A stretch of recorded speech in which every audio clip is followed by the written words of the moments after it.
definitely hear more than without my hearing aid. For a missing 10-year-old girl in North Carolina. 10-year-old Zahra Baker has not been found. Search for Zahra went from an Amber Alert to a homicide investigation. Inconsistencies developed over the course of this investigation. They resumed the search. Authorities are hoping to uncover new clues in the whereabouts of missing 10-year-old girl Zahra Baker. Police call Elisa Baker a person of interest. Police say Zahra's stepmom has not been truthful. Her mother, broke her hand by spanking her when she hit her prosthetic.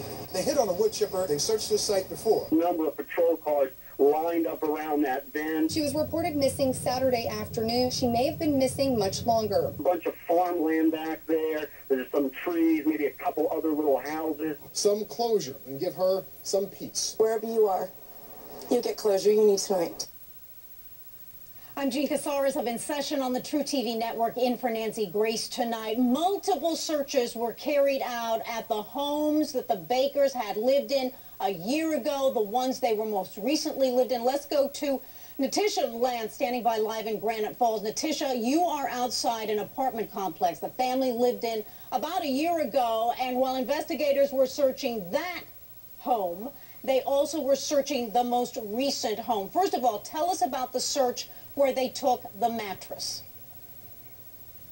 Well, that search, Jean, was consented reportedly by the father, Adam Baker. There were about a dozen officers who were at that location. There were 2 teams of cadaver dogs that were there. They were taking turns going inside and outside of the home. They were searching around the property outside, going through bushes, also looking through the backyard. And inside, just like you said, Jean, 2 bags of potential evidence were taken out of that home, as well as a mattress, a bed frame, and a box spring, which were all wrapped in plastic. I see on the screen right there that they took the bed frame also, the metal framing. Now, when that was concluded, or at least at the same time, they were searching the apartment where you were at tonight. What did they take from there?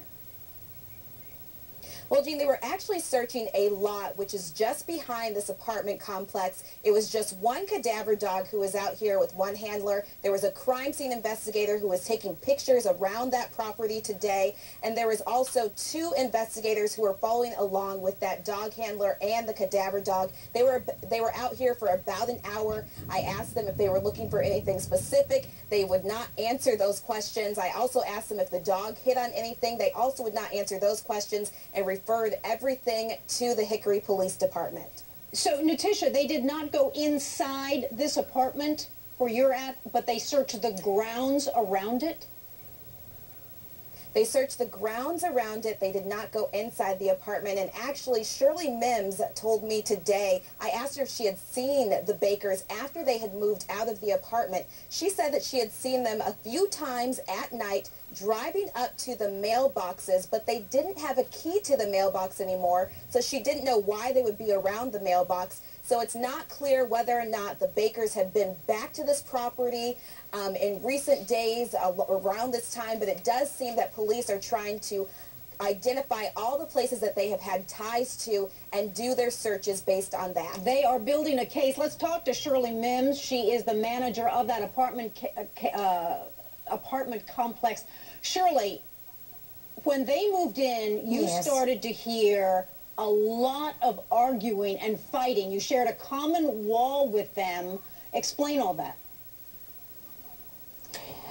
Well, they had lived there for a couple, 3 weeks before they started, and then after that it was like just every night they were yelling and screaming, and you could tell that they were actually fighting over there. And then on the last fight they had before I asked them to move, they were fighting so bad that I was sitting on my sofa and my pictures fell and hit me in the head. And so I got up to go over there to tell them they needed to calm down, and when I got out the door, they were in the parking lot. And they were running toward each other, but I never saw them hit each other. Called 911? And when they argued like that, did you just hear the 2 of them yelling? Did you ever hear a little girl yelling at all? Never did hear the little girl. Never. Now, when they left, and why did they leave?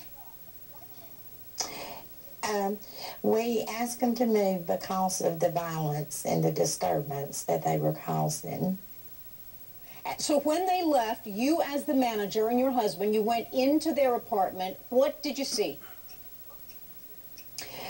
Well, when we went in, you know, it wasn't really clean, but when we went upstairs to the bedroom where the attic's at, the closet door was missing, the shelf over the closet was missing, and the rod.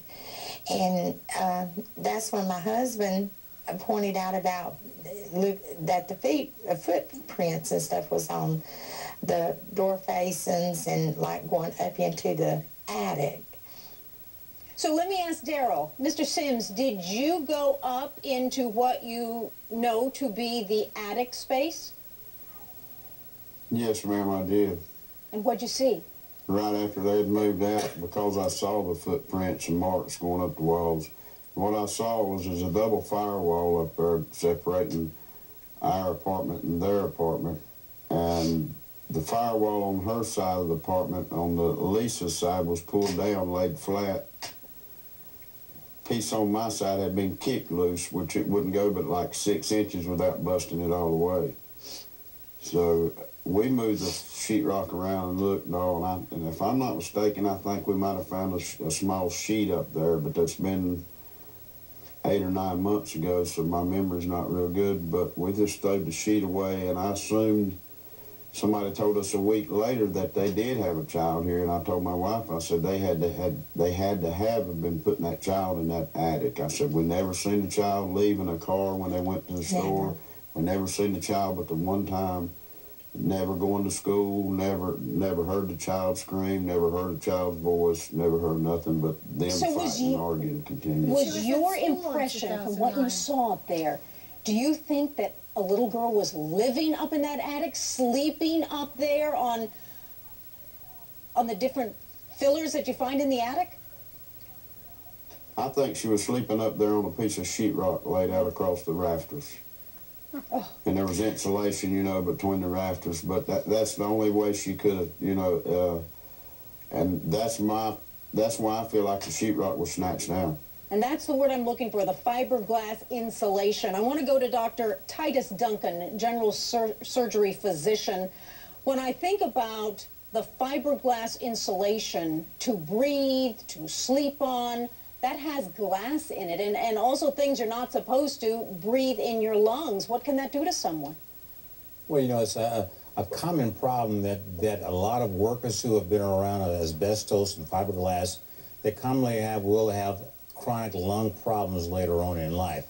Acutely, that you can get some acute illness and you can get some sickness where you have an acute cough or things of that nature, but for the most part, those type of particles do make it difficult for you to breathe.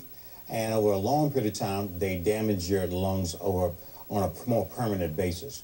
More or less having a prosthetic leg to even get up there. Let's go to a caller, Elaine in Florida. Hi, Elaine. Hi, Jane. How are you? I'm fine. I'm fine. Just more and more facts are coming out of this case that are so tragic. That's not fact. This is so sad.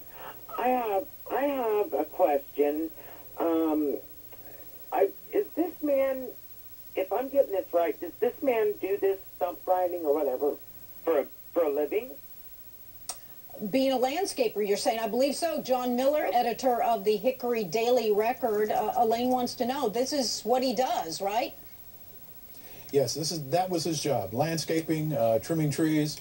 He did that same kind of work in Australia. And he worked in various and sundry jobs around here, but the last job he had was with David Cosby at the site that they've been doing all the searching at in Burke County. All right, let's go to the lawyers. Bradford Cohen, defense attorney out of Miami. John Manuelian, attorney out of Los Angeles. Thank you so much for joining us. First of all, they are building a case, Bradford Cohen, and they're going to homes that the family hasn't lived in for a year. Why? Yeah. Well, I think they want to start interviewing individuals just like the managers that were on, to find out some history of what's going on, find out some history of why they kept her the way they kept her and where they kept her. So they're going to trace this back as far as they can to try and build a case against both the father and the mother.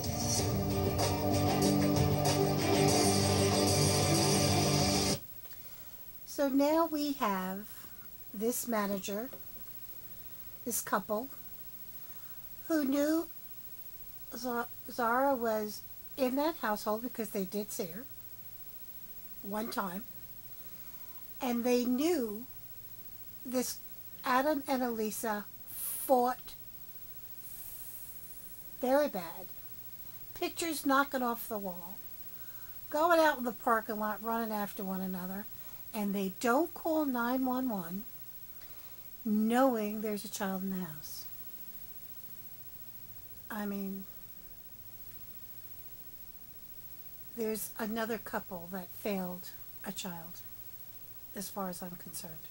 But I do not believe that she was up in the attic. I do not.